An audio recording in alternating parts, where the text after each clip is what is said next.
Tangisan Kalina Oktarani iringi pemakaman Mama EN, sang ibu. Ibu Kalina Oktarani, EN Wardania dimakamkan di TPU Taman Abadi, Poncol, Ciputat, Tangerang Selatan pada Senin 28 Maret 2022. Kalina Oktarani bersama keluarga besarnya untuk mengantarkan sang ibu ke tempat peristirahatan terakhirnya. Terlihat mantan istri Vicky Prasetyo itu mengenakan pakaian dan penutup kepala serba hitam.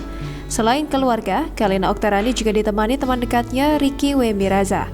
EN Wardani dimakamkan di TPU Taman Abadi, Ciputat, Tangerang Selatan sekitar pukul 11.13 waktu Indonesia Barat, usai diantarnya dari rumah duka. Adik-adik dari mendiang Mama EN pun turun ke liang lahat membantu proses pemakaman. Seketika Kalina Oktarani tak berhenti mengeluarkan air matanya. Ricky W. Miraza pun terlihat menenangkan sahabatnya itu. Seperti diberitakan sebelumnya, kabar duka datang dari Kalina Oktarani. Ibunda Kalina Oktarani, EN Wardania atau akrab disapa Mama EN, meninggal dunia pada Minggu 27 Maret 2022 tengah malam. Kabar duka itu disampaikan Kalina melalui akun Instagramnya. Menurut Kalina, ibunya menghembuskan nafas terakhir pada pukul 23.38 waktu Indonesia Barat.